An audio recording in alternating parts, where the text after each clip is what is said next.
to the RMPodcast, the official podcast of Red Moon Productions. Here are your hosts, Brandon Davidson, Keith Cheatham, and Sean Sebastian. Enjoy.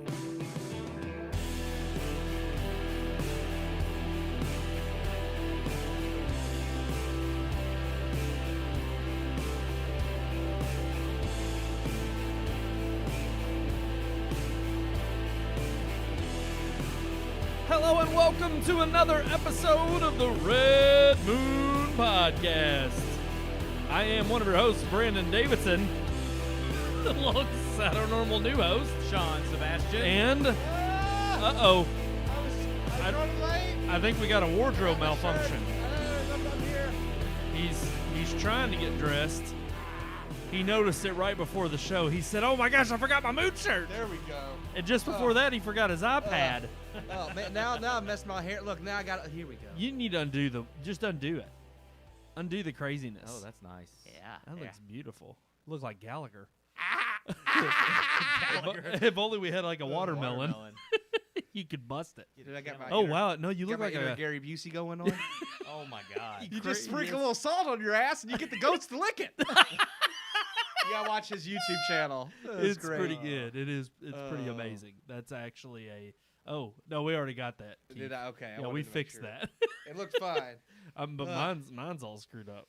Here, hold So on. now I gotta fix mine. It's been up all Fix day, it, so it probably even won't be though- as curly as when Melissa was amazed look at by that! it. Look at the Oh, beautiful it's still got locks some on him. curls in it. Oh, I like that. That's just Yeah. gorgeous. That's for Lamaria. Lamaria. Couple weeks away, guys. yeah. We're just a few weeks You away. still got that scar. He doesn't want don't to you? stand up. Yeah. He's It's- yeah. It's very. Hold on. Forever. Oh, right up. Oh, It's kinda, above the eyebrow, yeah. Yeah, It went into the eyebrow. it did. Yeah. It got really up close and Mm. personal. We were fighting for the country, though. The country Maybe of I'll Lamaria. post that. Maybe I'll post that picture on our official Instagram. Do you for have people the to see. video? I know we've got the I don't. video I don't have the somewhere. video. I think Neil recorded that, but I do have photos that I can Oh, post okay. on, Well, photos on are the good. official Instagram. Those and are always Facebook. great. If I can, Well, I'll just, it's, I'll you just know why? hunch. You know I'll why hunch it's this doing week. that? It doesn't want to stand up. You this know why week. it's doing that? Why? You don't have your headphones on. That's why. Your headphones are way. I'm all over the place this week. It is, but you know what? It's great to be Look back. at that. It solved it. It solved it. Now it's steady. All right, and I can hear everything better. I didn't even register. yeah. Yeah, Man. it's weird because I'll be I'm honest. when sorry. we're I did a doing lot the of crack show- cocaine before the show today. He did. He sniffed a line right before we went on, on live. During the intro, it's what we do. I don't normally leave my hair down. But That's I think what I'm the going to bathroom this is used week. for. Here we We go. usually take We turns. powder but our noses before every show. That's right. Absolutely. Powder the nose. But no, we do have a great show planned for you, like we do every week here on Tuesday nights at 9 p.m. Yeah, we got Live. With that good YouTube, moon coffee. Facebook. we got a little bit all of of a different review. It's not a big blockbuster that was pushed back, nor is it a smaller film that went straight to VOD.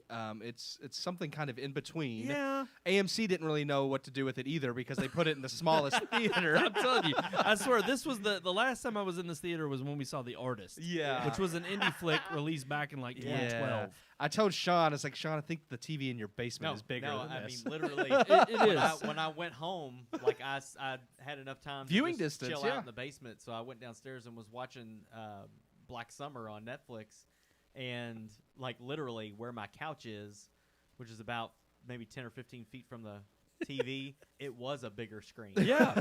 Like I mean, you were insane. sitting Yeah. closer. Yeah. Yeah. And that's the thing I was thinking about because where we were sitting in the theater, which is our normal seats, right behind Yeah. the rail. Yeah. I was like, we And- could have gone like into one of the closer rows and rows, and it still wouldn't have looked like no. like it wouldn't have been a. It would have issue. strained our necks. Yeah. But the thing is like I'm sitting here and I'm like, Sean, with your 85-inch TV, it's like you could sit It was crazy. 6 I feet gotta- away and you I got a still gotta better have viewing you guys angle. over, man. Yeah. Have you We're over. coming. We are. We got a Lord of the Rings night planned. It's coming. Yep. It's going to be the way to break it in. For October. The proper way. Yep. I may take some time off for that. When the We wife should. and kids are We away. should. Yep. It was The guys shall play. Mm. Oh, Mm. them beautiful hair over there. Indeed. I like your hair It's down. luscious. That looks good. Do you condition? No, It's just natural it's beauty. shampoo. I ain't gonna lie. This is Head and pretty Shoulders? sad to admit. Dr. Bronner's. Oh, no, Sometimes VO5 when I'm being cheap and I go to the Dollar Ooh, Tree. VO5. You go to the Dollar Tree and you Yeah. grab some VO5. Heck yeah. Yeah. But no, there was, I don't like to admit this, but there was one funny line in the Lizzie McGuire show. It was part of my upbringing, so I'm excused for having watched it. Okay? I don't think I remember a single word of that show. Hey, this was a funny part. Okay, this was Lizzie McGuire's love I interest. don't excuse you because I grew up too and never watched the show except for when I was at your house. Okay, I was gonna say that's a lie because you watched it at my house, but you admitted that. Yeah. Disney was the default channel. I'm sorry. I mean, I watched Disney too, always- but yeah. when that came on, I turned the I channel. thought she was cute. I liked Hilary Oh no, Duff. she was. I Oh, just yeah. cute. it never held my interest. Most of Disney wasn't really my default channel. I liked Even Stevens and Boy Meets World, but that was about it It on used to Disney. be Nickelodeon. Nickelodeon But was I what was grew out of that. Yeah. So, but See, I never stopped watching I still watch cartoons, so yeah, I do. But Nickelodeon doesn't have those. no, not Nickelodeon. No. Nickelodeon's trash. They But- started doing the Yeah, live they're action. They woke- tried to compete with Disney and they didn't. Yeah. They, I liked Goosebumps. Zoe 101. I liked Goosebumps too. That was Goosebumps. That was now, good. and But Are You that Afraid of the wasn't- Dark? That wasn't was Nickelode- Nickelodeon. Well, yeah, Goosebumps wasn't Nickelodeon. No. But Are You Goosebumps Afraid of the was- Dark was? What was that? Oh yeah, Are You Afraid? That's That what I'm was a thinking of. really Goosebumps good was one. on Fox Kids. That was That's basic. Right, that's right. Yeah, What was the basic TV. camp? Was it Salute Your Shorts? You Salute Your The Shorts, Shorts, and yes. Hey Dude. Was Hey the- Dude, yeah, that I was- loved yeah. Hey Dude. I'm telling you, Nickelodeon Stick in the Stickly 90s? yes, in the Yes, summer was yes. awesome. Stick Stickly. was Yep. fantastic. Mm. The But no. freaking Gag Factory and all Yes, that. when they, Yes. Double Dare 2000. Double Dare, I And love they that. had like the Nickelodeon Kids what was Choice the Awards. Temple Run? No, I it lo- wasn't Temple Run. It was. That's the game yeah, on yeah. the phone. But it was. Legends of the Legends of the Hidden Hidden Temple. Temple. Yeah, Yes. Legends Yeah. of the Hidden Temple. Yes, Oh, I man. love that one. so good. Oh, that was. But no, really okay. good. So Lizzie McGuire, there was this one episode where her love interest was at her house or whatever. She was embarrassed or something, but her mom was obviously embarrassing her because she was talking to him, Yeah. and she just goes, "Your hair is just fantastic." Oh, actually, I And do then- know. And then he I goes, said I don't remember, but I actually do and- know what and he's he- talking about. he's like, "Yeah, you know where on the bottle it says rinse and repeat." I don't repeat. Yeah, I do remember that. I was just like that line. I Yes. don't know why. It was so good. I It do made remember me that laugh. one because don't that was repeat. really good. And I was like, Yes. I don't know why, but that one line did. Yeah. It stuck out to me. I was like, all right, that's funny. That was a funny line. Yeah. All right. Enough talking about childhood nostalgia. Yeah. Nostalgia. Because Makes you know. feel kind of old. Oh, doesn't it? I was waiting for it. I was waiting for it. That was perfect. Yeah, we segue. started talking about it with AMC, and then we moved on to other things. So We Oh, yeah, did. Hillary yeah. Duff. Yeah. I mean, What the Duff? I think Up the I think dub. we should let people know the reason AMC was confused about this movie is because it was from M. Night Shyamalan, who doesn't hold the same weight he used to, Yeah. but has gotten like since The Visit has been making good movies. So I think AMC was just like, he's hit or miss, so we'll just throw him in this theater, you know. So, Yeah. but here's our review of Old, and you can see for yourself whether we got a good M. Night movie or a bad one.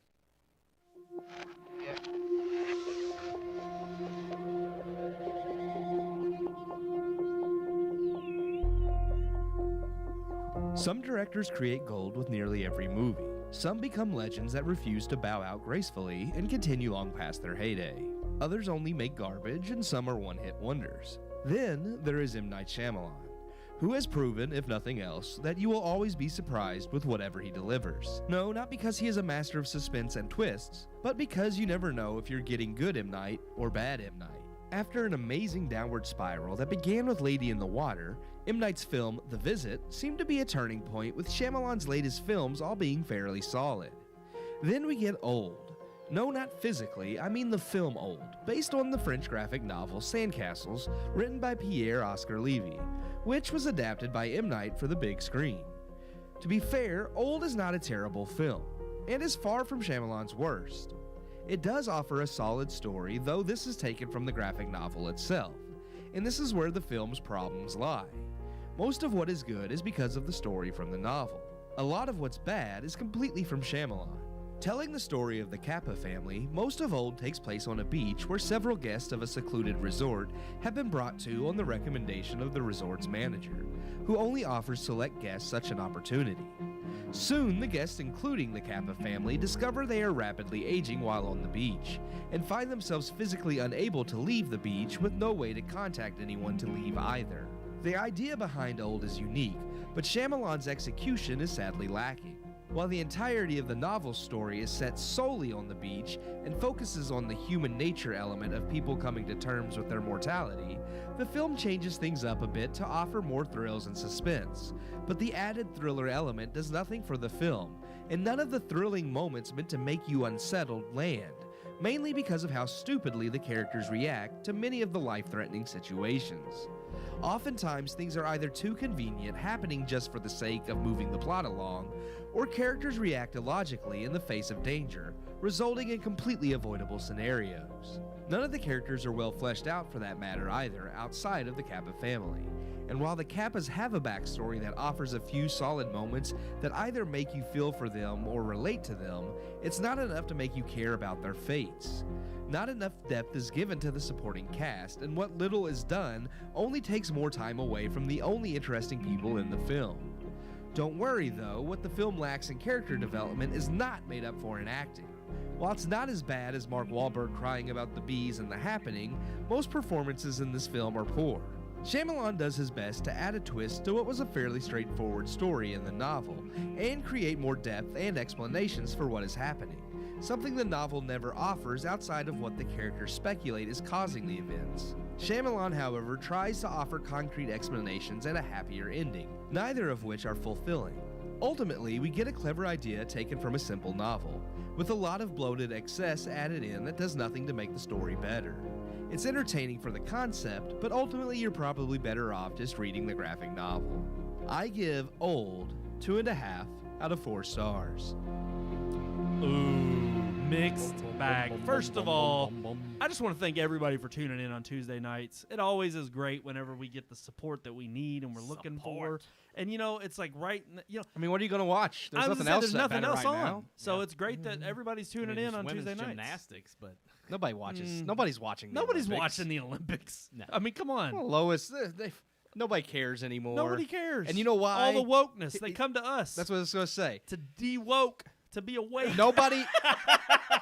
We're trying to put people back to sleep. Nobody's interested in watching the Olympics and in supporting those athletes because those athletes are not supporting and representing their country. That's so, right. Sorry, you have a little hair. A Little hair. hair. Oh. Just saying. A little squirrely. It's like, it's the Olympics. You put your crap behind because it's not about you or whatever. It's about your country at the Olympics. It's about you, and you quit the team. If they were mental health. if they were North Korea's team, they'd been shot already. That's true.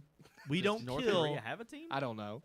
No, they don't have a team. Thinking of China. I mean, I guess you could say it's true. Russia, China, they're all the same. China probably they probably get beaten. They came in third. Terrible. Russia came in first. Well, actually, no. Britain came in third. China didn't even make third. They're really getting beat now. Well, no, USA is now top. They were and then second. China's second. Yeah. No, well, no, I'm talking about. I'm talking about today. The updated total. Yes, I USA's was just first. talking about when Simone. Yeah, I haven't When looked at she- anything when from today. When she bowed out. betrayed- Russia got the gold for women. They got the gold. USA She got gets silver, and yeah. then Britain for the first time in so many years But actually ranked. Keith, they got you're right. third. We yeah. do not shoot our defectors. We don't. You can proudly support Yeah. your team from These people the talk about sidelines. like. Yes. Well, LeBron. Not to mention, he threw a fit because they're not allowed to protest on the podium. But it's like, you're throwing a fit, but at least your country gives you the freedom to protest. These Yeah. other countries, if they even thought of doing that, Yeah. would. You know what's funny? I face really consequences. just wanted to Learn to thank ditch. people for tuning in and not watching the Olympics. Yeah. But I didn't really expect to We go have like on a big 2 array. extra Yeah. viewers because of that. Yeah. Oh, I mean, hey, it's because Yeah. they probably are cord cutters. It's and nobody has Yeah. cable No, television they or have an us over the on air their, They antenna. have us on their phone, and they have the Olympics on TV, probably. Yes, and hey, Yeah. go Team USA. Okay. Yep. For those who are competing. All right, let's move on. Let's talk about Old. 2.5 out of 4 stars. I think Sean and I kind of. I don't agree either, and I wrote it. So I told you That's all a first, isn't it? after. Well, no, I think probably Agree with is. your own review? I think I've only ever addended a rating once. Wow. After the fact. You Are you should've. doing that right now? Yeah, I'm going to knock it a half Oh, star. wow. So 2 out of 4. I can't change the lower. We're keeping it at Yeah, 2.5 yeah, on yeah. the lower third right now. I just I guess I didn't change it after I recorded it just because I was like, well, it's recorded now. I'm not gonna mess with it. Wow. But I did think after reading like everything with the graphic novel, I realized that the only things I really like about the movie came directly from it, and I don't want to give M. Night credit for material. Like, I mean, yes, he adapted the material, so I give him the credit there, hence the 2 stars. But I'm not going to give him an extra half star for not making worse what was already good. It's like, because all the stuff he added wasn't really that great either. In fact, that's kind of the part of the movie that I think was the most ridiculous and the parts that made it the weakest. I mean, I kind of, again, and I think, Sean, you said it best with our Facebook post before we went and saw the movie, which was we've been on a trend of hits from M. Night. Yeah. And even though Glass well, was, before both The Visit was good, The Visit was like his comeback. That was his comeback into, oh, hey, he's finally back and people ready to go. started paying attention again. Right. They were like, oh, what's this? Well, and because it got away from the big, huge spectacle films of him trying to go beyond his more intimate nature I swear, of storytelling. This is creepy. Apple and Siri are always listening. As soon as I opened up to pull up the podcast, no, it says M. Night Shyamalan's highest and lowest movies by tomato meter. It's the first thing that popped up. It's like, they're it knew. listening. It was like, oh, they're talking about M. Night. Let me show this on his think about iPad. it. We are live on Facebook right now. Yeah. Zuck is listening to this episode. He is watching. And he cares enough about our opinions of old. He wants to promote. Yep. Hey, but is this in the middle of the pack or is this towards the bottom? Yeah. And this is sadly Won't be towards the flagged bottom. for talking about Team USA, though. Well, you probably I'm sure. will. Neil says he's got us up on his computer and Team USA going on the TV. Yeah. Oh, okay. All right, that's Well, fine. they've got one viewer. Yeah, they've got one viewer. But they can't beat our 2. So come on, Zuck, boost the ratings. But no, I honestly thought ultimately this kind of fits in the middle of the pack with regard to his. It's not his worst movie, but No, it's not not by far. It's not. The Happening. Would you agree that's or probably would you after go Earth. After Earth. After Earth. Yeah, after Earth. Yeah. Then I The would say the Happening. Happening. The Lady in Happening the could Water. have been a good movie. Nah. It could have, but I could say the same thing about this. I would one. say After Earth. It could. I mean, it all depends on the writing. Yeah. It'd be After Earth. After Earth just didn't Last have a shot. Airbender. I mean, well, actually, I don't know. Twilight could have been a good movie. I don't know which one's. Anything can be a good movie. It just depends on what you do with Exactly. If you take Mark Wahlberg out of The Happening, it could have been good. it. He wasn't even the worst part, though. His acting was terrible, but just the story itself was ridiculous. It was. And Yeah. The trees wanted revenge, man. They just wanted revenge. That was how I felt about Hey. this movie. I mean, it happens in Lord of the Rings, like The Ents. yeah. But here's the thing. And in Narnia. You set up that world, though. You Yeah. build up to that. And Yeah. you don't just throw True. it into, like, True. oh, and not only that, but it was set in It's, the real world. it's a fantasy, yeah, world. it's It's global- Middle it's Earth global versus. warming. Because yeah. I was even going to give him one for Lady in the Water, and then I rewatched it, and I was like, no, I just can't. I don't didn't dislike like Lady in the Water. I just don't think it's very good, but I do love it for what it is, because I enjoy the terrible. I mean, who could come up with a scrunt? Yes, You know what I'm saying? that may Like, be the that. Scrunt and the Great And Etlon may be Well, the only I reason. thought it was Eglon. Eatlon. It's Eatlon Etlon. or It's Eatlon? I think it Eatlon, depends, but yeah. Etlon, I think it's Eatlon, tomato, okay. tomato. I don't think they're I all don't over think the place. it yeah. matters.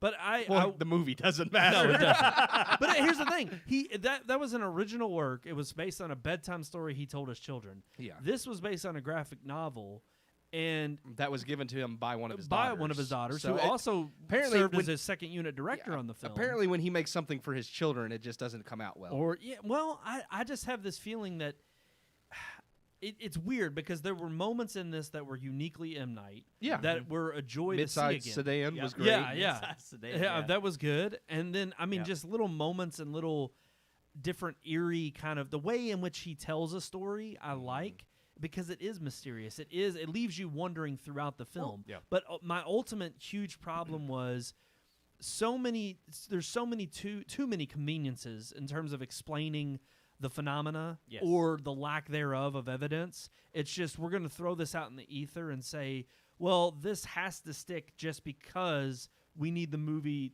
to keep going and we Yeah. need the story to keep being told. Yeah. And yet I was never at all convinced by, especially not by the end of the film, that everything was explained to my liking. And even and that's the thing, I'm okay with mysteries and things not being solved by the end of a movie. You can leave open-ended questions. Actually, when I did look up everything for the graphic novel to see the differences, I was telling Brandon yesterday, what I liked that the graphic novel did better was that there actually is never a clear explanation. The characters on the beach all speculate what's causing it, but they never actually find out why for sure. Nobody ever actually makes it off the beach. Is the pharmaceutical angle even in the graphic novel? It's one of the theories, but it's not. Okay. It's not the main. There's never a clear explanation. They come up with theories, Well, but they never. on the beach as well, yeah, right? the whole graphic novel takes place only on the beach. You get there with like them arriving at the beach, and that's it. Nobody ever leaves the beach.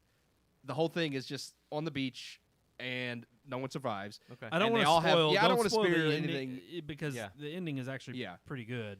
Decent for this. I thought it was good. Some of the stuff he made up was fine, but I think he was trying too much to explain things, and they were never well done. Because there were times when like, well, it's the minerals in the rock. Like, again, these are things they theorized in the graphic novel, but none of them were experts, so none of them knew for sure. In this, every character was an expert on something, so he could say, well, this is why this is happening. Yeah. And it just isn't believable. Well, I didn't feel like, and I know this isn't, obviously it's not how they, make a film, but I felt like at times they went through, they made this movie, and they were like, well, people are going to ask this question, so we got to go back and throw in a line to explain that. And it's literally just one quick line, and that's supposed to explain the whole gist of this entire. But sometimes stories are better if you don't. Sometimes Right. Sometimes mystery is good. It's like, some people will be dissatisfied. Well, you never find out why. But I kind of like stories like that sometimes, where it's like the story is what's important.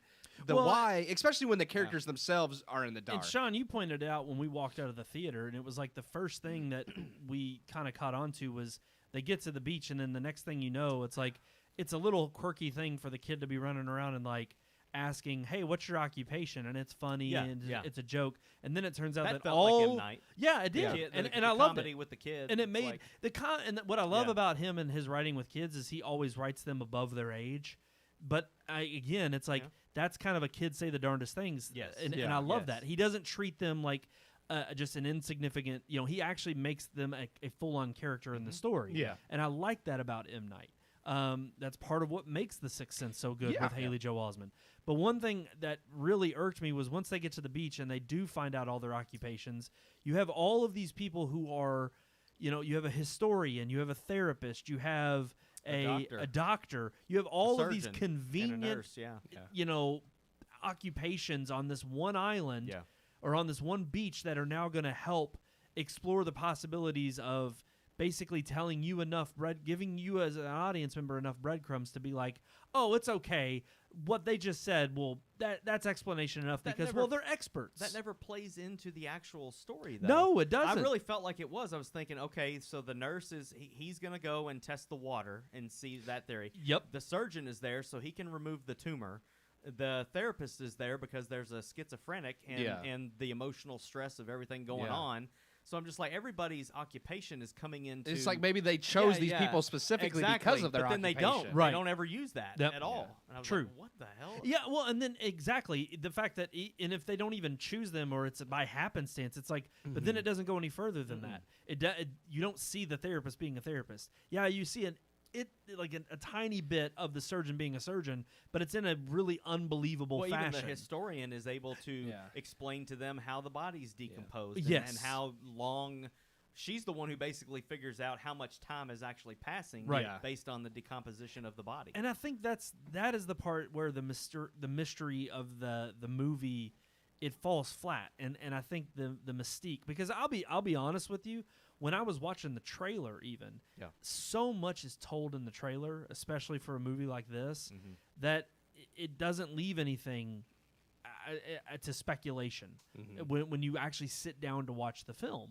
And it's kind of disappointing. He tries to explain everything, but it's not well done. It fails miserably. It's very contrived. No doubt. And even their solutions of what they can try to maybe escape. That's I what thought I they were just the most just ridiculous. Well, almost every go ahead. I was just going to say the fact that when they try to exit the beach, they always hit an imaginary, or not an imaginary, but they hit a force field or a barrier that disorients them, knocks them out, but somehow they end up 50 feet back onto the beach. Well, and because they don't get drugged that way. They stumble back out. They said it. They just don't show it. They stumble back. They walk into the cave, and because their bodies can't acclimate to the change of like time from the beach to reality, it causes them severe head pain, and then they just blindly stumble back out in the beach. and then they're unconscious. That was their reasoning in the movie. It's just very dumb. And you explain that, and it is. It's Yeah. preposterous. Yeah. It's kind of stupid. You start to try to explain it, and you're like, wait, what? Why there is wouldn't no one of them explanation just further in the run? movie. Yeah. Why wouldn't one of them just barrel Just through the go headache through. and Right. go through and see how far they could get? And then, and it's funny because you just said run, and the first scene that popped in my head, yeah. and this is the other problem. Yeah. So let alone all the mysterious things happening to their bodies and them aging, it's also the fact that they have these action scenes that are never paid off. They don't pay off at all. That was what I was going to bring up, was the fact that every scenario where they're in danger, I just wanted them to die because they deserved it. Because Yes. because every logical thought they would have to get out of danger was the dumbest. It's like you people just deserve to die because, it was like you were watching saying, like Sleepaway Camp. Like Yeah. it was bad. let me just lay here and let this Yeah. bad thing happen to Yes. me. Yeah, even at the beginning, it's like girl gets naked and goes for a swim. It's like she's gonna die. Yeah. I mean, Well, she Yeah, was well, I'm she just was like, let's trying to just find. I retell don't know why she Jaws. had to get naked to try to escape by swimming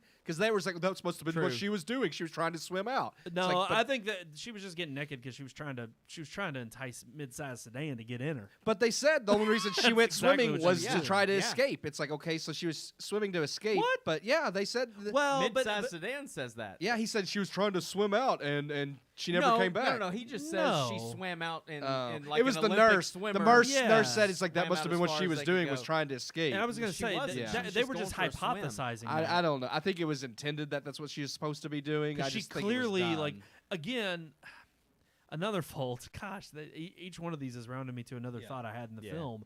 But at bad editing, Mhm. like when you're introduced to even that person and him, it's literally this moment of you see them getting to the resort, the family that the main story focuses on.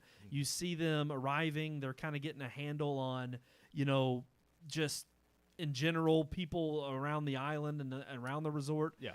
And then all of a sudden, like, I guess sun goes down, they go to sleep, but then we cut to this woman on the beach getting naked, and Hey, we don't know who this guy I is wasn't that's upset sitting here at the watching. moment. No. Well, no, but you're just again, it's like that mixed into random. It just it's cut into the movie randomly. Yeah. And then we cut away, and it's only when they go to the beach later on that we find out, okay, yes, this was the beach they were going to, but no question as to why he got there. Did somebody drop him off? Did they stumble upon it? Yeah. He even says, like, he's like, yeah, I just met this girl. Like, we were chilling and we wanted to have a good time. And talking I'm just about like, our problems or talking Yeah. about Yeah, their yeah, sicknesses or their illnesses. and I'm just sitting here and I'm just like, okay. And y'all like came here, but then and not only that, but I'm like, by the time we realize the effects of the beach, Yeah. he doesn't seem to have that Yeah. after having been there for He doesn't seem to even several know about it. hours. Yeah, he doesn't. Well, they were there overnight. Yes. Yeah. So how's he not old? I don't know. I have no clue. There's another plot hole right there. There really is. They there was literally. a lot. She went swimming at night, did Yeah. she not? Yeah, Yeah, she yeah. tried Well, to I say- think it was like dusk, or not dusk. I think it was dawn. I think the sun was coming up. maybe She's that's going what. swimming. Maybe. But even then, even if they got there right at the crack of dawn, Yeah. it's still a question of. But he's there for almost 12 hours before they get there. Yeah. Even if they get maybe. there at 7 or 8 in the morning, he's been there for 3 or 4 Yeah. hours. Yeah. And he doesn't age faster if he than was they there, do. If he was there 2 hours, he would have shown. Yes. No, unless he no, got there when he was no, a kid. No, he wouldn't have. Remember his line in the movie? He was black, so that they don't show age. As much. He said that. Oh, remember? no, literally and he yes. did. Yeah, He's he's like the one yes. time white people wish they were black. Yeah, Yeah, because they don't Black show don't their crack. age. Yeah, exactly. He mentioned they Yeah. don't show aging as much. So. And it was funny. Like Yeah. again, The way it was delivered was certain funny. lines Yeah. like that there were were funny. good moments, but that wasn't enough to save the film because I feel like he couldn't resist his worst urges in this movie. M. Night, like True. some of the things that he just trying to make things more like one to try to add the thriller aspect, trying to create a twist that didn't exist in the graphic novel. I think it was kind of like with Lady in the Water and The Happening, where he was like, okay, I've been doing this so I can go back to doing this twist, like suspenseful film, and it's like, yeah, Yeah. but if it doesn't need that, then don't do that. Well, he makes his films are like kind of like puzzles. Like you see the Yeah. pieces and you get an idea of what the picture is going to be, but you don't exactly know how they fit together. And it's like with Lady in the Water, you had the one guy with the huge arm. Yeah. And you're Yeah. like, well, why is he doing this? And then, of course, it comes into play later. Yeah. Right. Not in a very good way. Yeah. But it's still, I appreciate that about his earlier films And I really felt like that's where we were headed with the occupations Well, and with their illnesses. especially and all after of that. we and then saw it ends up being just, it's like it's all for nothing. Yeah. It's all just a letdown. Especially after we've seen Split and Glass and them use the strengths of and here's the thing, I think in that order it's like Glass is the worst, Split's in the middle, and Unbreakable still the best out of those three. Yeah, definitely. But to have a cohesive story and be told, it at least was like, okay. And none of them are bad. No, I mean, none yeah, of I them agree are Glass is the terrible. worst, but I mean, yeah, they definitely, I thought all of them are way better than this movie for sure. Yeah, no doubt. Yeah. But it's still interesting that it's like, okay, we thought with The Visit, Split, and Glass, we were back into traditional M. Night thinking through. That was the thing about when he was putting the pieces of the puzzle together. Like you said, he's laying it out for you, giving you glimpses here and there. At the end, it feels like it all comes together, connects, and it's well woven. In this, it just seemed like a hodgepodge of, okay, no, we're going to throw out all of these little speculative things, but this is where the story ends, and really none of that other crap mattered. Yeah. And it's like, well, then what was None was of the nature characters of this? mattered. I mean, you had the Kappas that had a decent backstory, but none of the other characters had anything going for them that you would care whether they lived or died. Yeah. Well, and their story was the most cohesive to the point where it at least made me think, okay, if this story was just about them, I would have been fine. The only reason you added in these other characters was to create this drama of all these different predicaments. Yeah. And like you said, to set up these red herrings of, do the occupations come into play? Or how does it affect this type of person with this type of disability? Well, all of these even different the marital problem that the family has, like between the husband and wife, like she was cheating and this and that and the other. I'm like, even that never really flowered into anything good or meaningful. Like he gives you the little hint of it when they're in the vehicle on the way to the resort, right, where they're just and then when they get in the hotel, they're like, should we tell them and all this kind of stuff. It's like, okay, so they're getting a divorce, they're splitting up or whatever, like we get it, but it never it comes into like a culmination with this moment where they're both old. Yeah, I think and that's it's what like he was there's a trying little to bit of- do. was That's create- exactly they're what he was old. They trying to do. he forgives her. They forgive each And he's other. like, I don't remember why we were mad at each other anymore. yeah, and I'm just like, but it was It was one supposed of- to be a heartwarming moment, and but it it's sucked. Yeah. And that's what made me mad because I saw the moment for what it was, and I guess from my own hope of what I wanted it to be, I filled in the gaps. But I was like, this could have been such a really good, powerful moment if you had better actors and the better acting writing. was terrible. The acting yeah. was god awful. Yeah. It really was from everybody. yeah, true. I mean, really. The one guy from Lost, he was okay. The nurse, yeah. He was the nurse, okay. he was all right. And then I don't know, the black. I thought Mid-Size Sedan was fine. He was fine. The daughter was okay. Yeah. From Jojo Thomason Rabbit. Yeah, Mackenzie, I yeah. think. She did fine. That Yeah. just gets me. Yeah. He's yeah. like, That was good. What's wrong with your nose? He's like, I don't know. It's been doing that since I got here. And I'm like, are you serious? Well, he did know because he had a clotting disorder. He doesn't. His blood doesn't clot. So Yeah. And So he was lying to him. that, or they was just he didn't find out till M. he Night got was on just there. stupid. Yeah. Who knows? Because I thought the nurse or somebody said something to him. It was like the nurse. Or No, the he said doctor. it's been bleeding for 2 hours, and That's then the right. pharmaceutical company, I think it mentions that like him having blood clot because they said we lost the information on our blood clotting victim That's thanks it, to yeah. the schizophrenic. Yeah. Yeah. So Yeah. Well, and I don't want to give any more away, but yeah. again, if you, Even the pharmacy I angle guess was it's- interesting, It but was. It was. But I would have. It's just to poorly me, done. If they It was just a would quick not have wrap. shown the people watching them. yeah, It would have They been would- even well, better. If they You know would've what? just give them this one spot where it's like, what's that shining up there, and then you don't Well, touch it again and until even- the end. Yeah. and then even you're if like, they would oh my have God, it was used a it. guy up there watching them. Yes. Yeah. But Even they show him 3 or 4 times. even if they would have, would have been a copy of, but even if they would have used the, like on Lost when they are on the beach and they find the cable Yeah. and the cable's going out into the ocean, and it's yeah. like, where is this guy? Yeah. Little hints here and Yeah. there of somebody's been here before. you know what it- And somebody's watching us, or there's Yeah. this little receiver. What is this?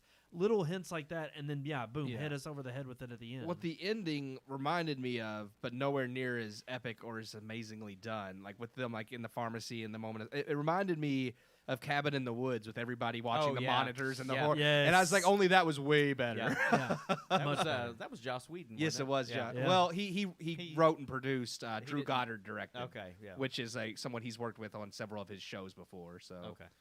Alrighty, guys. Well, there you have it from us. We're all in agreement now. 2. I'm gonna Yeah. fade out. I'm gonna take off the lower and just say 2 out of 4 stars for Old. it's You don't really have to go I'm- see it. it's definitely one I won't watch again. If you're an M. Night Yeah. fan, it's worth checking out just to see what you know. Is it? But other than Is that, yeah, I don't know. I really was disappointed walking away, and I was like, I don't know. I didn't hate it. I was glad I saw it, but it was not a good movie. No. It was not a good movie at all. Alrighty, guys, I think we're going to move on then. Let's do it. Finally, to our headlines. Let's roll that beautiful open.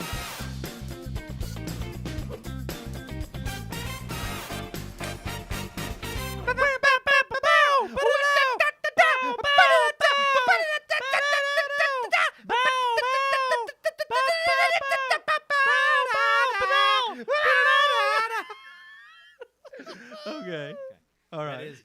That is getting old. That's getting old. He It just hates gets it. longer every week. I know. It's like 30 seconds that we could be talking about that. That's one. okay. That's what's great about it. You know, wait, that's getting old? Is that what you said?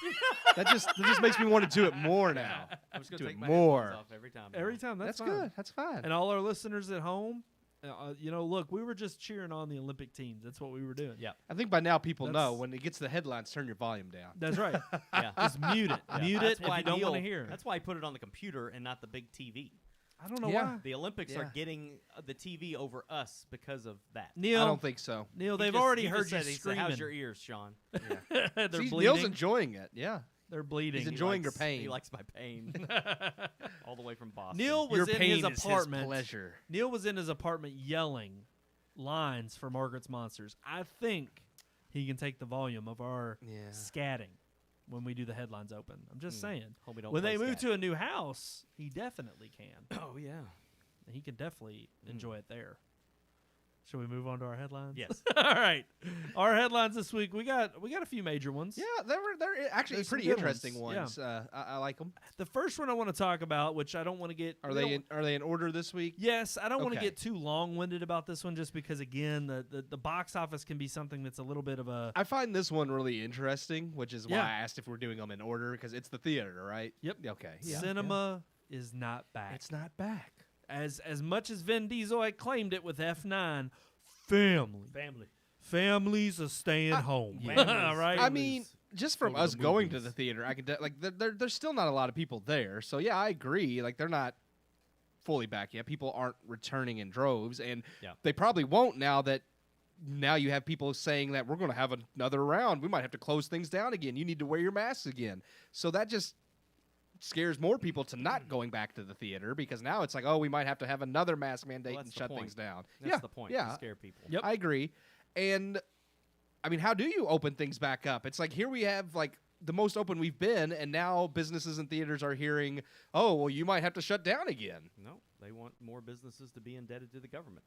Well, I think it is about it's the control and it's about bending to your to a certain will of if we can dictate this kind of behavior, then Hey, again, the CDC it's like the backtracked. sheep They that- said even people who've been Oh, I vaccinated know. might I need to know. wear I masks know. indoors. And it's some people who have well been again, vaccinated. and it's like how many revisions of their rules and their regulations do we have to go through before the blind stop leading the blind and the sheep wake up and say, okay, I'm not following you anymore. I'm actually going to follow the science Yeah. because the science actually does not fall in line with them, but nobody's holding them accountable. well, it's and Sean's fault nobody's because he holding- won't get vaccinated. Hey, whoa, hey, every Red Moon HIPAA employee. violation right there. I'm joking. Yeah, I'm joking. you just told him his medical info. I'm Yeah. joking.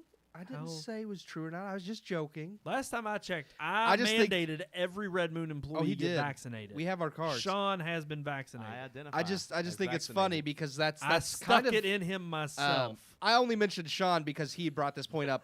As I said, I only mentioned Sean's name specifically because he had mentioned this point up in the past, and that's the point that people who aren't wanting to get vaccinated are now becoming the Blame. scapegoats. Yeah. You're The the Oh, me- absolutely. The media is saying, well, this is the fault of all these stubborn people and all these, and they specifically still say most of them they're Trump. Trump Yes, supporters. Yeah. that's what I say. The people who are the diehard Trump supporters, they Yeah. won't get vaccinated, Well, and they're it's causing the this problem. Trump supporters who are believing the misinformation.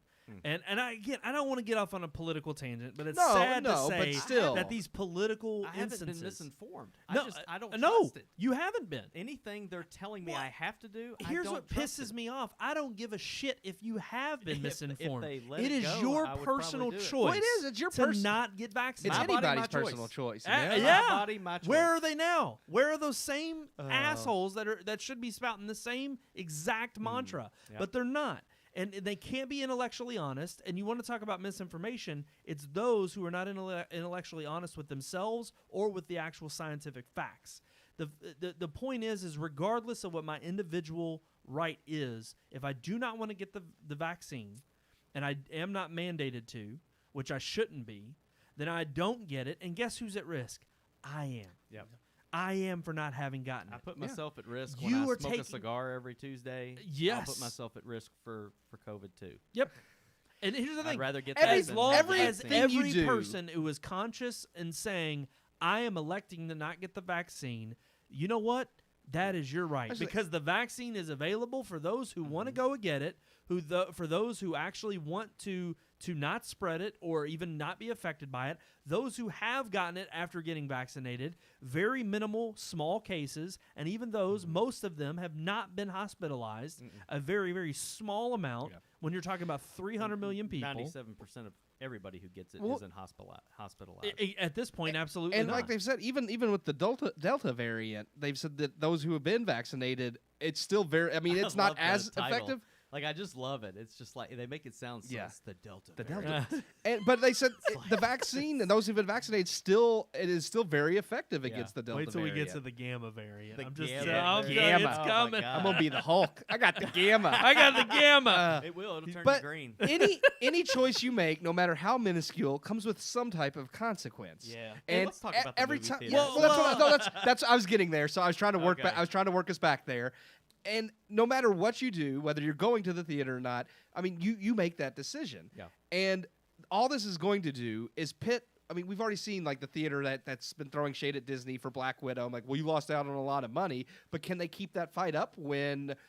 If you scare people away from going to the theater, it's like, Yeah. well, that just gives Disney more reason Right. not Yep. to put movies if in people theaters. have to wear a mask, they're not going to come back to the theater. Well, again, Period. and not only that, but you're also you're taking away the validity of the argument to get the vaccine. Yeah. If you're going to tell me that I have to still mask up, then what is the point What's of the getting point? the vaccine? Yeah. What am I actually saving myself from if I'm still at risk? Ask it, And yeah. if that's the case, well, then I'm at risk to not go out anywhere and not support these businesses. So again, regardless of whether or not you institute a lockdown, by virtue of the fact of signaling to certain people, either it's directly related to you and your irresponsibility, well, now you're really going to make me stubborn and say, well, screw you, I'm not getting it. Yeah. And two, you're also now questioning the validity and the efficacy of the vaccine and its ability to vaccinate me. Yeah. So why would I get it then?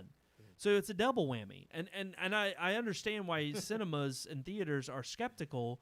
And again, look who's not hurting. The people who aren't hurting are these production companies. Either they can sit on it long enough. Yeah, we know that they need the money. Yeah. But now that they've got models, especially the bigger production companies, have these models to get it directly to the consumers, again, you're affecting theater owners.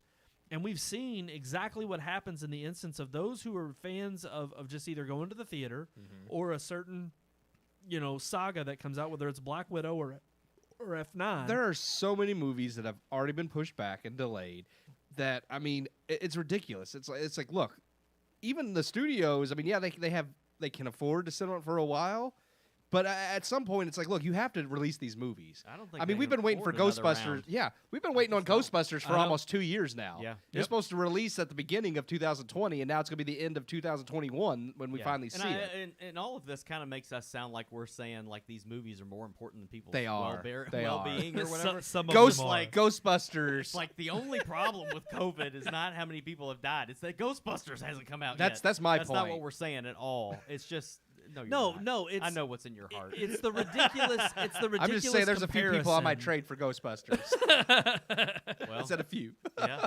Well, if that was the case, you wouldn't have got vaccinated, and you would have caught it and spread Yeah. it to But them. that was the whole Maybe. thing. Everybody was saying, get out, get the vaccine so that we can demask, Yep. so that we can go back to normal. Yep. And now everybody's done. Not everybody, but most people have done that.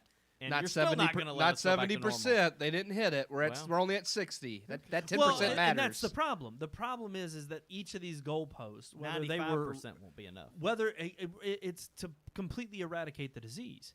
And that's not Which possible. is impossible, yeah. You're not going to completely ever get rid of I'm this. pretty sure the flu still exists. It sure does. And there's a reason why we have to get a different flu shot and it every has year. a new variant every year. Exactly. And so, like, how long are they going to keep? Now it's another variant of COVID. It's like, Well, that's what and diseases do. They change. That's the problem, is the practicality of getting back to quote-unquote normal. Yeah. The fact is that when you have people who are dying on a daily rate more from Alzheimer's than COVID, but you don't see that as a headline. More people today died of Alzheimer's disease than of COVID. Yeah. But that's not the headline. It's the Delta variant's coming. We need to mask up before we have an outbreak. It's all the unvaccinated's fault. We didn't hit our goal. Now life can't go back to normal. It's hysteria. And it is the reason Cats and why. dogs living together. Mass hysteria. It's so that second trailer, man. laughable. Oh, I know. I haven't seen it If yet. you haven't seen the new Ghostbusters, I haven't Afterlife seen it trailer, yet. I creamed my watch it. pants. Oh, I know. I don't want to watch it though. It I'm had like, so much nostalgia in but it. that's why I don't want to Freaking watch it. Janine was in it. No, I was don't like, say oh nothing. My God. Don't say Well, nothing. all of the original cast except for Harold Ramis is I'm back. just saying. I'm taking. Well, They haven't showed him in the trailer yet, no, though. they've only Just her. And they did And- show not face, just the hand answering the phone in this new trailer. I don't remember that part. Oh, you don't like they Was call it an African American Don't- hand? No. I'm talking about Aykroyd. Oh, well, how do you know it was his hand? Well, because the door was his bookshop from the original. It said his bookshop, and he picks up the phone. and He said, "Sorry, we're closed." Okay, Yeah, okay. yeah. I didn't catch that. Yeah.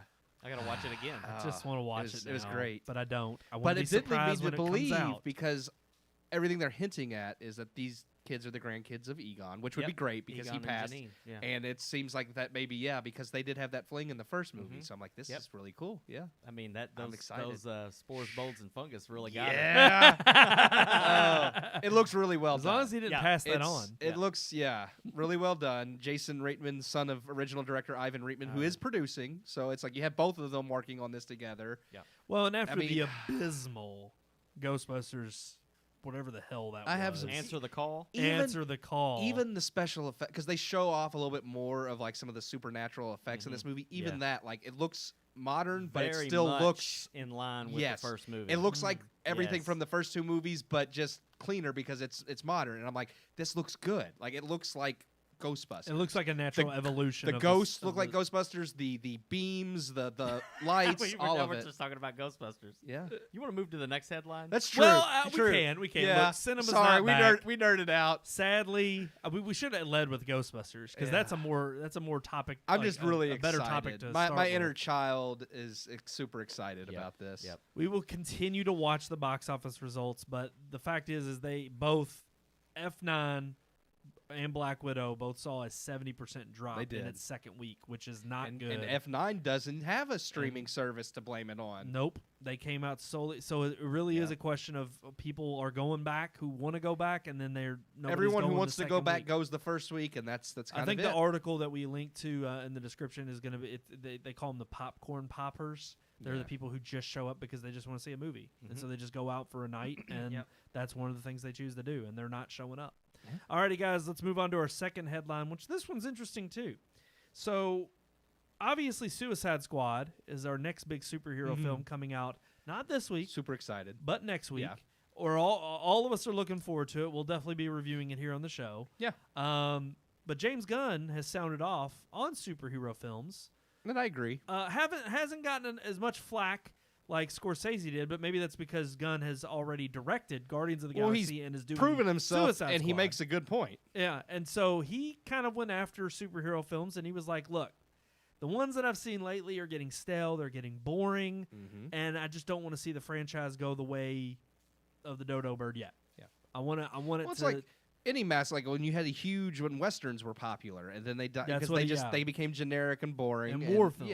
Yeah, war he films. brings up the war films. Space films. I mean, those have had a boom, but Yeah. these last few years we've seen those get popular again, but they've all been generic. Well, all and the he- ones he- we've reviewed have been He generic. points to the staples of, Superman was a superhero film that launched, what he thought, okay, this took it to new heights. You know, and Literally. then Tim Burton's Batman. he doesn't specifically mention No, that but that one, was still but that was another a one, huge yeah. one. But then he says, really, if you jump ahead from Superman to Iron Man, Yeah. that was one where he saw him actually flying around, and it was no longer, you know, a green screen and a guy on strings, but it was actually a type of film that saw the medium and the genre move forward. Yeah. And so he was like, okay, these are the types of leaps and bounds he wants to see the genre make that will create at least more interest and give people, I think, a greater respect for superhero films than just passing them over as dumb popcorn flicks. Yeah. And he even goes on to say about his latest film, Suicide Squad, he doesn't just call it a superhero film. And I forget what he, in the article, what The he term he specifically used, calls yeah. it. Big board adventure. He dubbed a spectacle war film. A spectacle war film. Yeah. So, and again, you can go in and dive into all the little subgenres that I think a lot of directors try to apply to their films. Even Marvel's best films, like Winter Soldier, was kind of an espionage superhero film. Yeah. And it's like when you can do that and combine. That's one reason I'm looking forward to Doctor Strange. Is it's supposed to have kind of that horror aspect with Sam Raimi, who's really good at that. So I'm excited because it's like I like to see them incorporate different genres into the superhero genre. That's exactly what we knocked. I think a lot of the lower end superhero Marvel films that we like have Thor: seen. The Dark World. Thor: The Dark yeah, World. yeah. You talked Captain about Marvel was I very thought generic. Captain Marvel was. It was. I know. I don't like to say that because I know you guys liked it more than I did. Like bashed no, that it's movie, not. I didn't hate it, but I mean, I don't It think was it's not. okay. It's not their best film at all. because it was an origin film, but it's not one that I would rewatch over and over. It's one where like they're really going to have to do something brilliant with the sequel. Otherwise, I'm just not going to give a crap Doctor about Strange. that franchise. You just mentioned that one. Yeah, And the first one first was okay, but it wasn't. It didn't dive as deep But into the. there's a reason they got rid of Scott Derrickson and hired Sam Raimi, and I think Marvel's usually pretty good about that. Just like, oh, this is a little bland. Let's see if we can get someone with a little bit more flavor Right. to direct Right. the next They movie. do what DC doesn't do.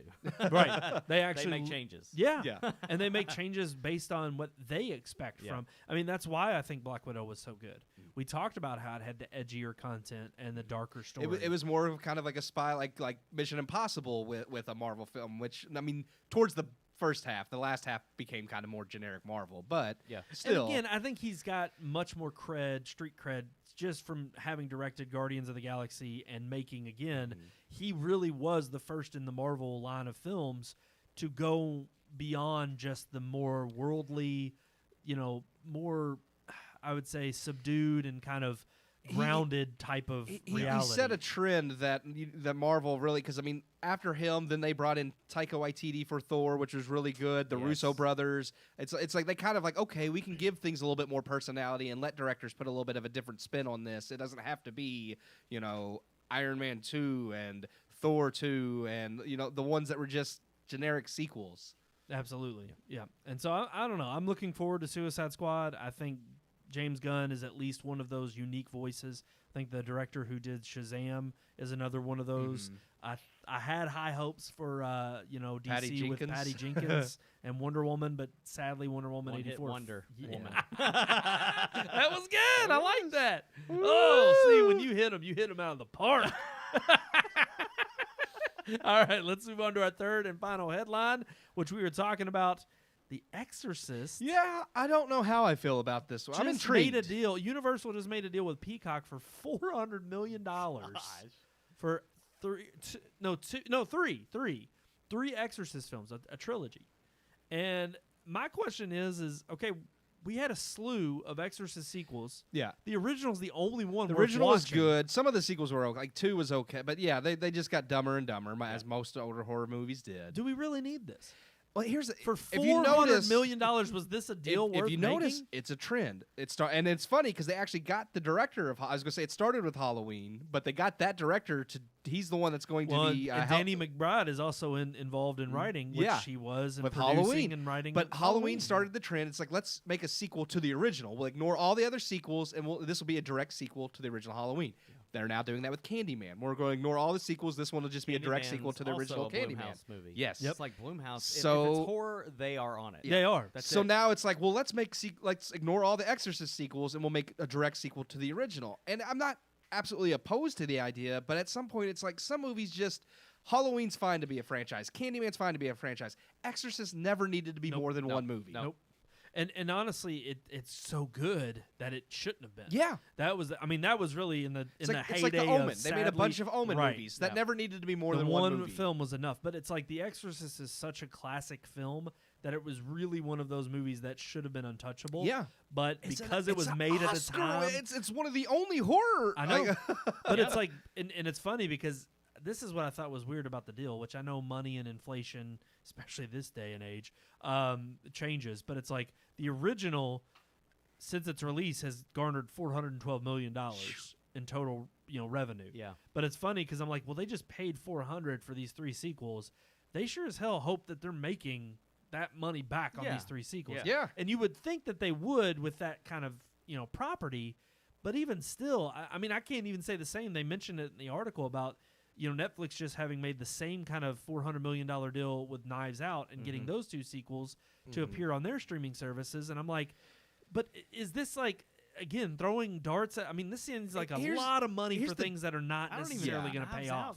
I just don't even think that needs a sequel. I don't either. It's a one story. I mean, I can see how that would work. And plus, it's recent. It just released, so they know it was well done. Rian Johnson's coming back to the sequels. I can kind of get it if you're going for like it's only about this detective doing different cases. So it's like, okay, now modern Agatha Christie. Yeah, modern Agatha, like with Poirot, who they've done 2 movies of now that neither one were that great. Yeah. Hercule Poirot, Orient Express, Yep. and River Nile. Yeah. Murder on the Nile. Yeah. Is that what Yeah. it's called? Yes. It was Murder on the Orient Express, and I forget what the River Nile one was. Something River Nile, yeah. I can't remember, but it was the 2 Yeah. murder mystery where Yeah. you're trying to solve Yeah. them throughout. So it's like, I get it. You're trying to make your own modern, detective stories.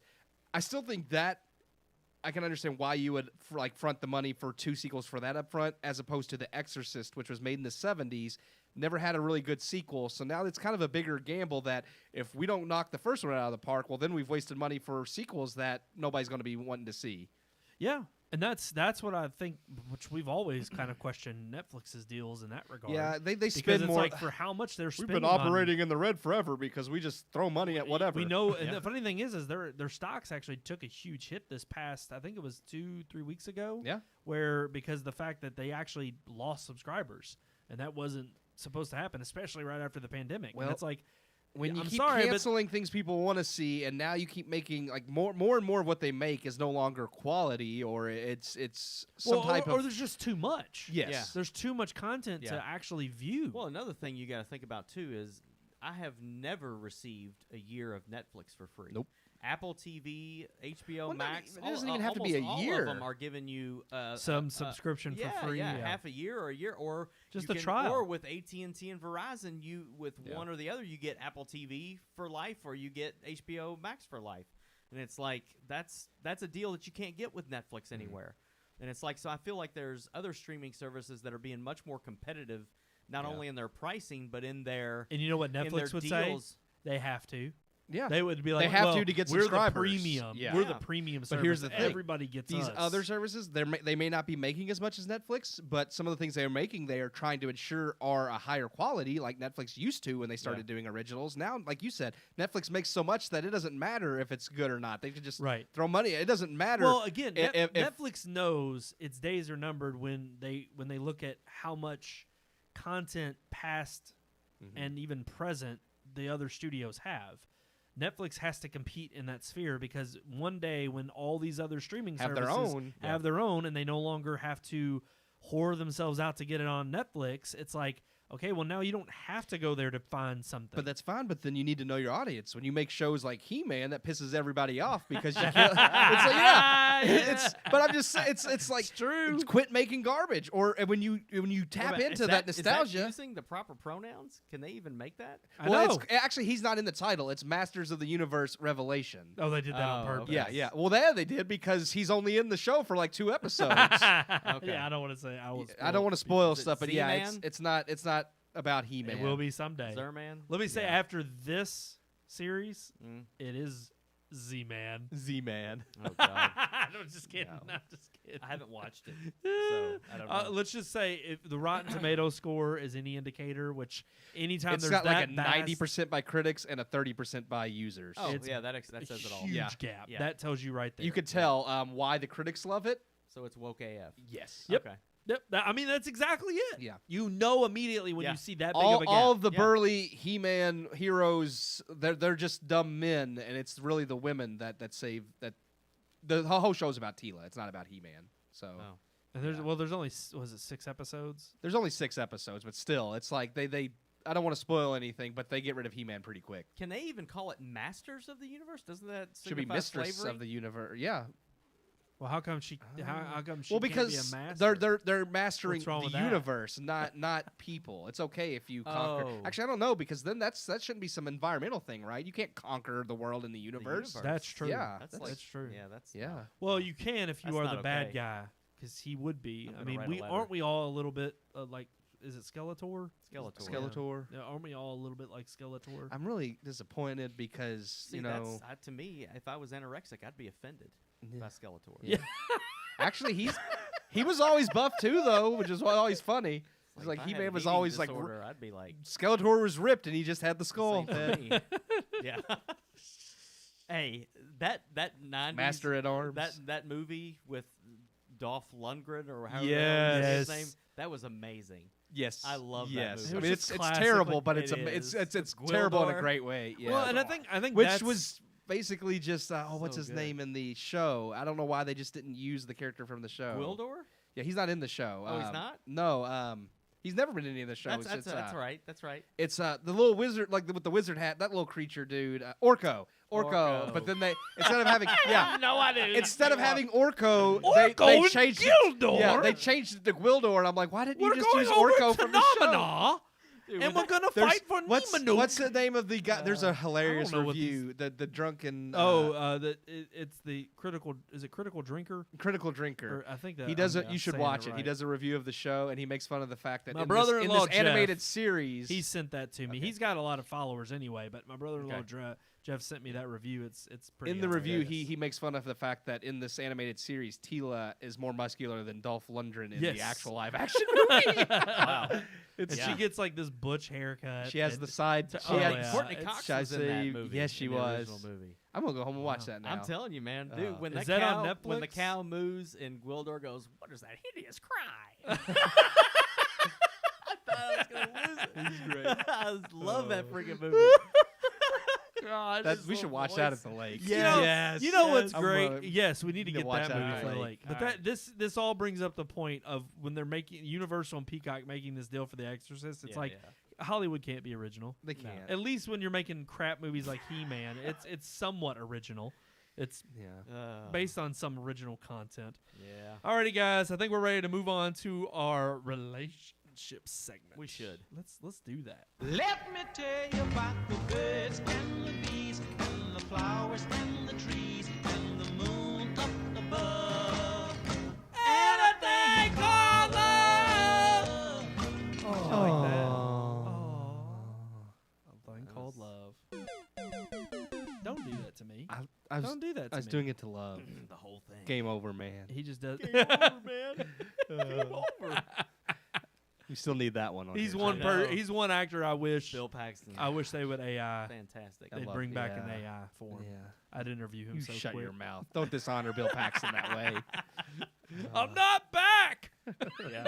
Sir, I only know him from Twister. Really, Yeah. he's so good. And his in name that. was Bill in that movie. Yeah. I love Yeah, it. it's Bill. Yeah.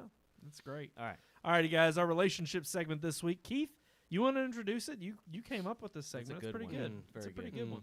Well, we actually talked about it a little bit next door. We wouldn't go over our. They tried.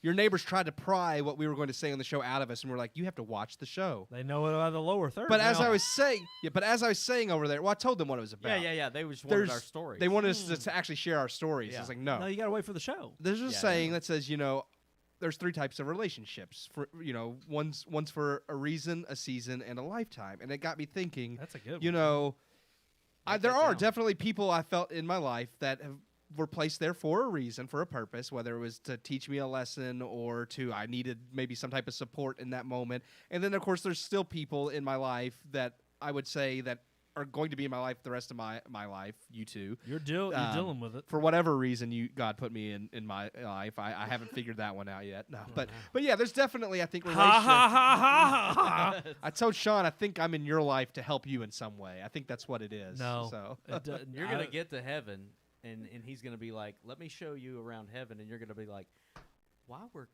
Brandon and Sean in my life? And he's going to be like, let me show you around heaven. He's not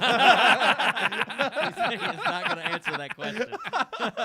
It's the one thing I'll never know. And then you look over, and there's the damn aliens from Arrival, and then you wonder why I'm not there.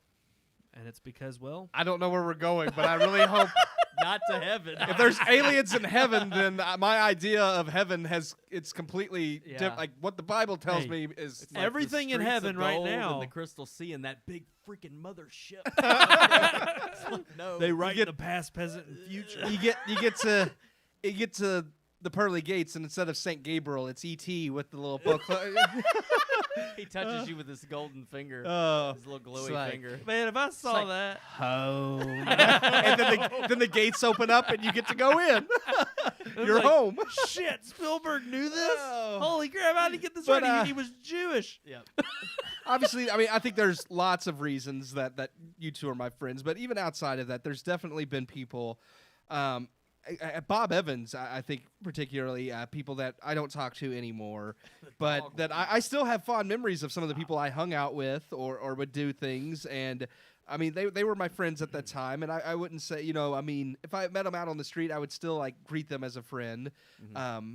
Even though we don't speak anymore and don't really have reasons to, because sometimes that happens in life. You grow apart, different. I mean, life goes on. Yeah, life goes on. But there were definitely, especially with like everything that was with that job, and for a period of just a lot of anger and resentment that I had, that I was for not any time while I was in management before I'd gotten there.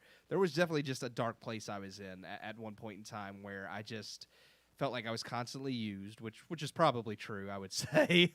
Corporate America. I was always the person happy to help bail people out when things were going under. And I mean, I'm not trying to say this narcissistically, but there was a point in time where I was like, why do I keep coming in here to help them? And then I end up working like 13-hour days or something crazy, and I just got bitter, and there were times where like just resentful towards management or maybe saying things or acting in a way that was not professional because I was angry and in kind of a dark place. And there were definitely, I think, people that kind of help, like, not in any specific way. It's not like they're like, hey, man, you're getting kind of toxic, not to use a woke phrase.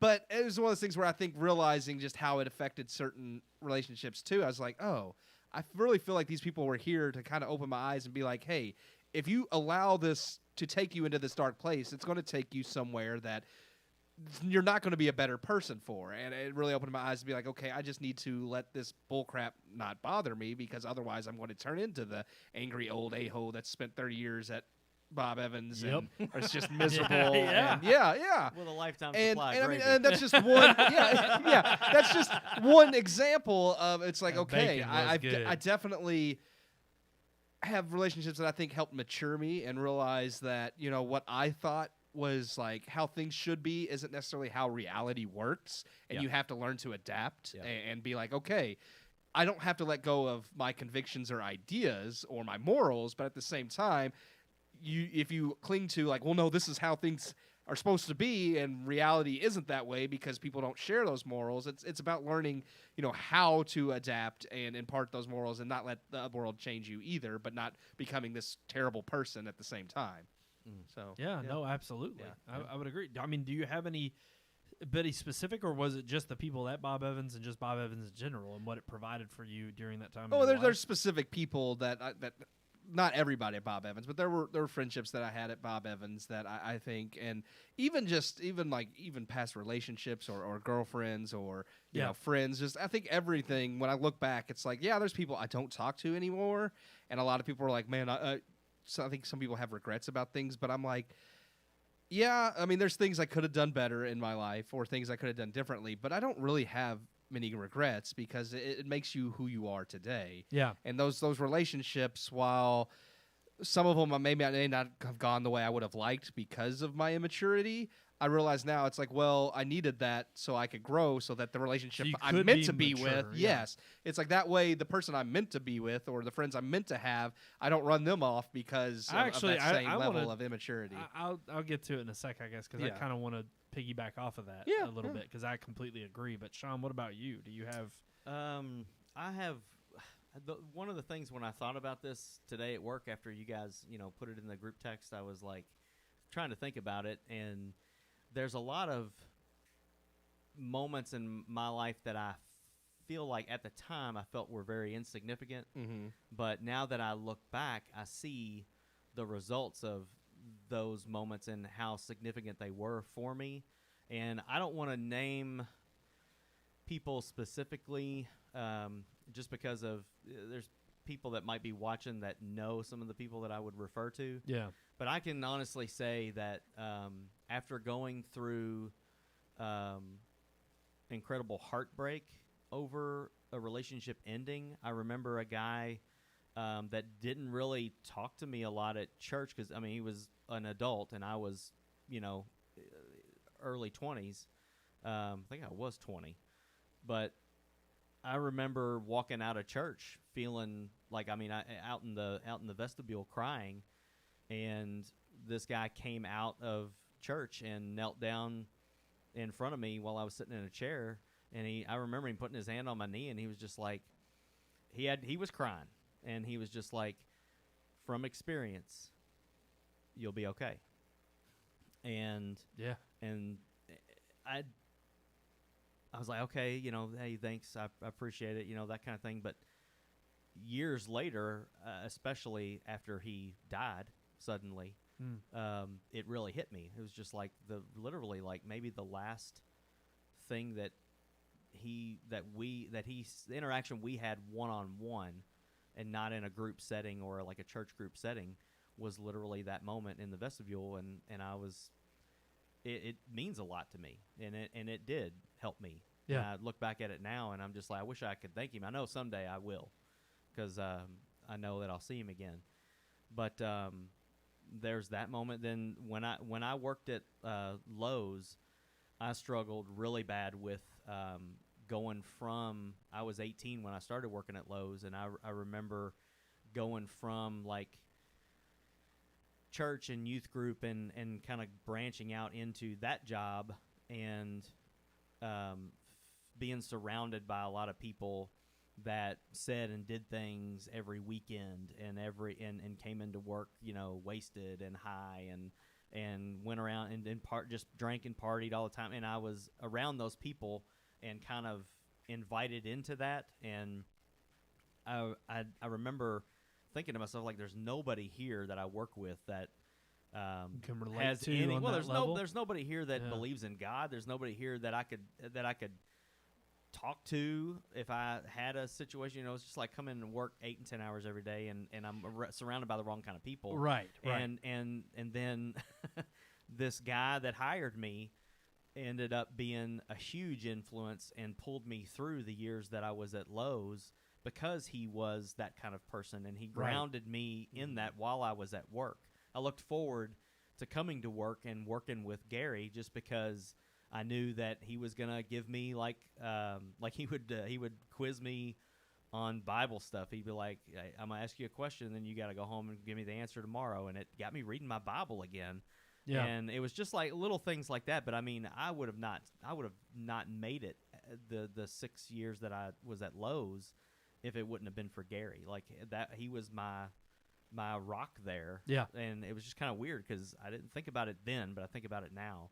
And then even older and living in Bardstown, married with kids or with one kid at the time, even my pastor at the time who committed a crime, but he was my best friend, and I found out that he was this thief and that he had, done this terrible thing to the church, and he would stand up at the pulpit every Sunday and preach and then steal. Yeah. And it was just like but the idea of that like actually strengthened me, and it helped me to learn how to forgive a little bit, because I can honestly say, like, I did in front of him to his face, amidst all the evidence against him.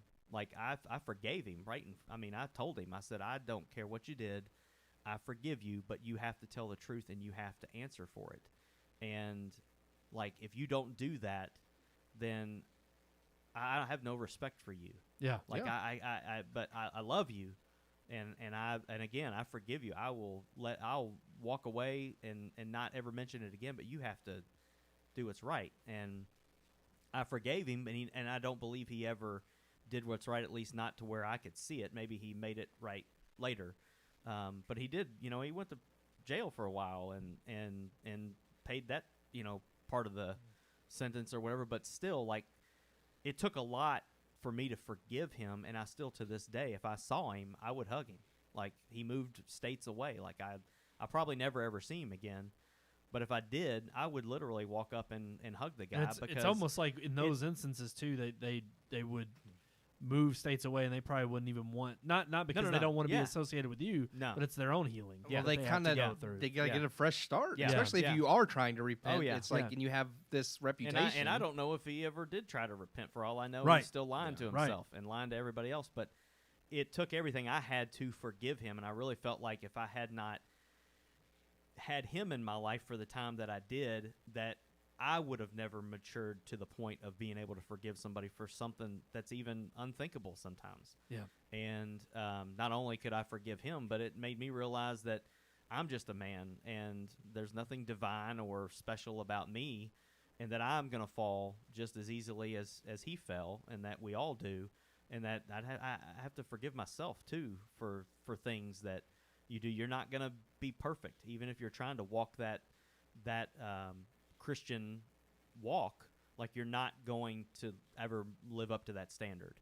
Right. You're going to fall short, and you need to be willing to not only forgive others, but be able to forgive yourself for not living up to that. Doesn't mean you don't try, but at the same time, you have to be able to go easy on yourself a little bit, and being able to forgive him made it easier for me to forgive myself because of the sin that was in my own life. Yeah. And still, there's sin in my life today, obviously, but it's I can more easily forgive others and myself because of that. So there's just my life is speckled with people like that. Yeah. And I'm very appreciative for it. And I feel like the older you get, the more capable you are of looking back and putting the pieces together like a good M. Night movie.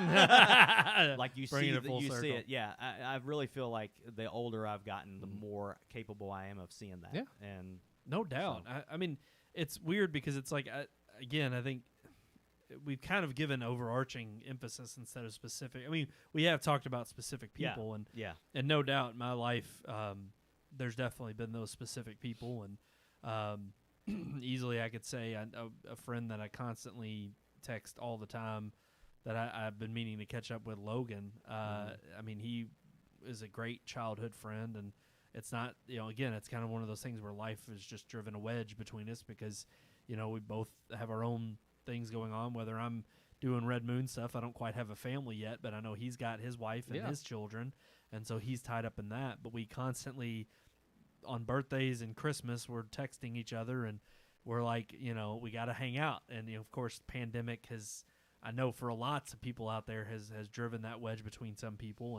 and those relationships. But I think the other interesting thing, too, is, Logan being one of those people that was a huge friend of mine, just growing up and through those formative years of being a teenager. And also just some other friends I would go over and hang out with, whether it was Keith across the street growing up till I moved away, and even still, like, having that bond even when I did move off the street, but then having other friends closer that I saw on a more regular basis. My buddies Thomas, Jeff, Steven, they know who they are, and we I mean, had my best summer memories are from those guys. To being in high school and making short films, or even a terrible feature film, but gave me. I remember joking around with one of our great friends, Nathan, about the movie 26 Years we made in high school, and he even said, do you ever think, like, long after it was done and it wasn't the huge success that I had propped it up to be and wanted it to be. Yeah. He was like, do you think if you ever become a huge movie director, you would ever remake it? And I told him, I said, no. And I was like, it has nothing to do with like the story or, I thought it was a good story. And, but I was like, honestly, I just, those memories and that time served a purpose for me and are so pivotal to my life. You don't have to be George Lucas. You don't have to go. You don't have to go back and revisit right. everything. And that's the thing is, and it's funny, but I remember a trip that I took when I was 16. It was very formative on my youth to San Antonio. It was a youth trip with my church. Met a lot of great people that I actually still stay in touch with. That I'm still acquaintances with. That maybe don't talk on a regular basis, but. Dabble one. Again, that's kind of the beauty of social media. We talk about all of its ills, but the beauty is that it does allow you to have stay in touch with those people that were just speckles in your life. To other relationships that didn't end, I guess, as well. But yet, definitely. And then even like. That's one thing I always look back on and find interesting is when you do encounter like relationships that become like those lifetime relationships, but at the time you don't know that. Like when I met Nathan or Jacob in high school, it's like, I'd known you for years, so like I knew, that obviously we're going to know each other for a long time. Or even when we started hanging out with Sean, it's like I was friends with Neil first. Yeah. And I mean, the first few times we went to Sean's, I didn't think, it's like, oh, this is somebody that's going to be an important part of my life forever. But it was through a different person. But it does. It happens. And you kind of look back on how you met these people or what part of them is important, like what in that part of your life that you're like, oh, I could see how why Nathan became a lifelong friend, or why Jacob or Sean became lifelong friends, or even Aaron, who we don't hang out with all the time, why we still get together from time to time. We make it an important to you realize it's kind of like there is a part of you that there's a reason they're there, and you kind of realize that later on, and why these people become lifetime friends instead of the ones that just pass through. One thing that I've tried to do every year, and people who know me, they know this. It's like when it comes to Christmas time, it's the one year I actually go through my phone and I text like a personal Merry Christmas, and I put their name. I don't just do a generic text all, and I do it intentionally. And there's some on there, and it's even become like a joke. I have a where few the that are last conversation I had was literally the last 4 years were just Merry Christmas. Yeah. And it was like, and that's the only thing we've said. And even funny enough, it was like maybe a couple years ago that it was like the third time. And one of my, it was one of just my friends in college, and he was just like, always look forward to the yearly Christmas, greeting.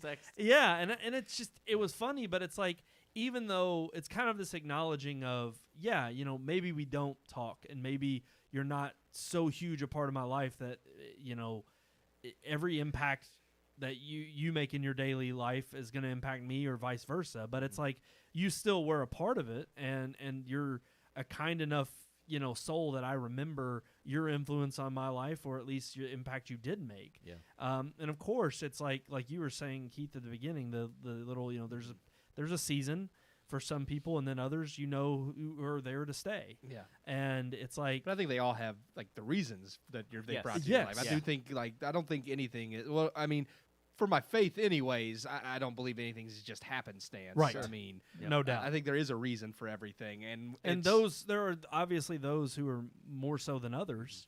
But I think you don't really realize that until later. Like Sean said, as you get older and you look back, you realize, oh, this is kind of why this person was there. You kind of you just realize that seem bigger later for some reason. Yeah. So and the things you thought were important and big really end up being small later in life. Yeah. Just one instance that popped into my head was my old supervisor from JCPS. Even after we all it was a college kid gig, and after we all graduated and moved on, we would still get together around Thanksgiving because that was our thing, where we'd go to Cracker Barrel and have a Thanksgiving meal. And I remember Jackie is her name, and I loved her as a supervisor. And I remember just the one thing she would always say to me every year when we would get together for that meal, she'd always be like, I miss our talks, like in the morning. Just coming in, and I was one of the ones who I had to come in earlier than the others because I either had class or I had to go, to the radio station and leave early. So I would come in to get as many hours as I could. And so I'd be in there for about maybe an hour before everybody else would get there. And we'd have like just little conversations, 15, 20, 30 minutes. And it was those that she remembered, that I also remembered. But to know like her appreciation for having that, it made an even bigger impact on me. Because it was like, okay, just that instance in and of itself, and knowing that conversation and those times made an impact on her, also helped, shape and form who I am. And to piggyback off of what you were talking about at the beginning, absolutely, I think, and I don't know, I've felt this way for the last like 2 years of, I guess, since I hit 30. It's such a big age. Yeah. But no, it's weird how I've started to think in terms of not in a cynical like, oh, I need to move forward and leave these people behind, but definitely much more in terms of not holding on to the past. Yeah. And not holding on to either those that are, you can't spend so much of your time aching and yearning for something that you wished you would have done or should have done, as much as you need to say, okay, I need to move forward and I've got to move on. And those who are meant to be there and stay there as my rock are going to be there. That sphere of influence is going to remain. But for the most part, I've got to move forward. My life's got to continue. Yeah. And for me, that, I don't know, I've felt that stronger in the last couple years of getting to a point in my life where I'm like, okay, I can't dwell on this. I got to move on. Yeah. Your neighbor Brian actually texted a really short comment that he just said, no regrets. Yeah. Is what he said. Regrets. So that's I feel that. Yeah. No regrets. No regrets. What happened to the mic there for a second? It just dropped. Yeah, I don't know power what dropped out, failures. didn't it? What Brandon was doing over there. No with stuff. regrets. Trying to turn us off so he could just hear himself. Shut his guys Not down. one letter, huh? No regrets. No Gertz. regrets. Not one letter. Y'all don't know that. Come on. We are the Millers. What? You don't know that in the movie? Yeah, no, That's no, no. not a particularly good movie. It's a funny I know. movie. It's that scene. I know though. Brian did write no regrets. Yeah. I will Well, say. and that's the thing. See, No not, regrets. Not one letter, and he says, like you it's don't- like you're- it's You're just not one of even those, regretting that's not not a having spell movie check? that it's like if you were coming off that one there's, part there's is a, funny. That is, okay? but there's a reason we quote Jurassic Park and Ghostbusters and these other like there's a reason no one quotes We Are the Millers. Right, I they're think good. that- They're good movies. I think that That's is the one reason. movie that's, you know what? Screw you all and move on. I just feel like Who you is said in that? Jason Sudeikis. Just Sudeikis? And Jennifer Aniston. Jennifer Aniston. I know is that the, one. Is that the And- RV one? Yes. Okay. It is And Emma- humorous. Emma- it's not a terrible movie. Emma It's just not. Roberts? It's not one that I feel is iconic. or It's not memorable. iconic, but that one scene is funny. It's hilarious. All right. And Jennifer Aniston I just stripping. that's the one is scene also- I remember. When she Alrighty. does that like whole like striptease dance. Oh. And then I love when he slaps. See, and then he slaps him, and he's like, "Son, that's your mother," even though it's not his real mom. Yeah. But I don't remember. you've any never of that seen the movie? I've They're seen it. I They're just don't pretending to be remember a family, but he gets excited and slaps her, and it's supposed to be his mom. And it's Oh, like, yeah, don't. okay. Yeah. He's like, yeah. "Hey, that's your mother," Yeah. Why are Like- they pretending to be a family? because they got to go down to Mexico and get drugs and bring it back. And so they try to get. He tries to get this ragtag group of broken people together to go do. They're it. pretending to be a family on vacation in this Gotcha. RV, but they're really trying to smuggle drugs in. Okay. It's and he not- recruits children. No, No. it's just go watch it. They're like Yeah. It's not a terrible college movie. age. I saw college it. I age. just it's not It's memorable. I don't think it's worth rewatching. I think there are some out there who Is it would on argue. Netflix?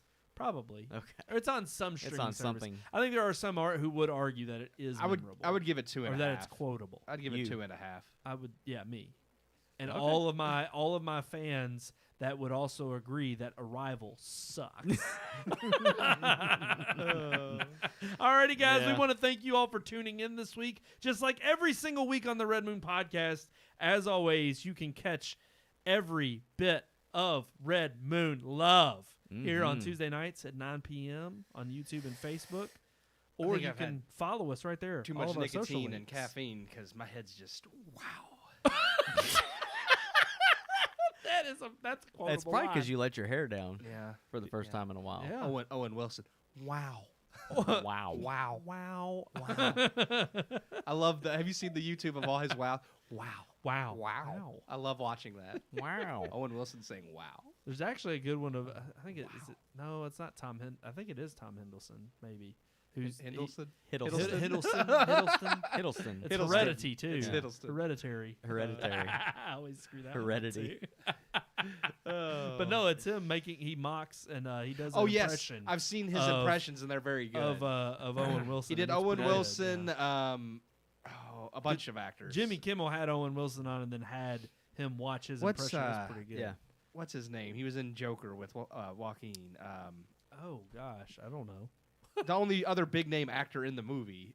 The talk show host. Oh, you're talking about. I know who it is. Come on, you got this.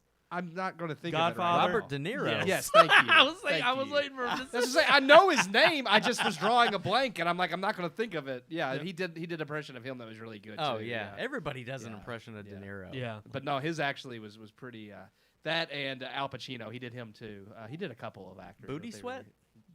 Oh no. What? No, not that Al Pacino. Tropic Thunder. Tropic Thunder. I know. I know that knew one. what Sean. See, Yeah. see, that's a movie that you know. Tropic Thunder is a quotable movie. Yeah. Oh, absolutely. It absolutely is. That's right. It's one of the best movies in the last, I would say, decade. You That's quotable. make me happy. Wait, Simple Jack. it's not the Simple last Jack. decade. It's it's 1 decade ago. Because it was 2010, wasn't it? Yeah, I think it was. Oh my was it- gosh, yeah. that's crazy. It's over Yeah. 10 years I think it was old. 2011 actually, so it was Ugh. just at a decade. Wow. Yeah. All right. But Yeah. anyways, guys, that's going to do it for us this week. As always, you can also email us. Yes, that old arcane way of reaching out to people. I got it tonight. You got it? Oh, the mic is hot. I can hear myself real good. You do it. All right, you ready? You got it. I'm ready. RMPodcast at redmoonproductions.com. Wow. That was deep. That was sex. Nice. And That that was nice. was sex. That was sex and chocolate. That was lovely. That was very nice. Keith, you do it. I couldn't do it any better. I don't know if I want to follow you up. That's He's all right. done. You don't Should I have do it seriously or can I be like? Yeah, you never go full retard. Podcast and Red Moon Productions. Why am I here? Gosh, You sound like she is like, I'm taking it You from sound like the guy at the end of Old. Yeah. You sound like the dad. Edie- No, Edie's this is like- the dad. I love you, son. We just looked around and I This did. is I Mr. watched. Magoo smile. I watched the trailer Why again. are we angry at each other? When we get to this beach. This is why did we ever want to leave? The worst thing you Actually, can I do, think my acting was better than his. I right think there. Yeah. the worst thing you can do is take a bad actor and then try to get them to act old. Yeah. It's like it's Yeah. just a stereotype on a Yeah. stereotype. It's like if you squint It's your bad. eyes, that makes They you. did nothing apparently, to if him. you squint your No, eyes, other than him going blind, like they didn't change his face. Nothing. They didn't Yeah. give him gray hair or Nothing. nothing. it's like that's how you're old and blind if you squint. I Yeah. can't You see. smile if at your you son like, yeah. It's we're like all kids together. playing house. It never made any sense. It's we're like old. It's like blind people. It's like blind people don't squint their eyes because they can't see. It's like that makes you see better. Okay. Hey, Yeah. you don't talk about squinty-eyed people. Hey, all right, Hey, almond-eyed. blind Stephen Lang. He don't keep his eyes squinted. He just Well, some Yeah. we don't have a choice. All right, let's get to it for this episode of the Red Moon Podcast. I am one of your hosts, Brandon Davidson, alongside our normal new host, Sean Sebastian. and I'm sad because I mentioned Stephen Lang and Sean didn't quote him. it's over.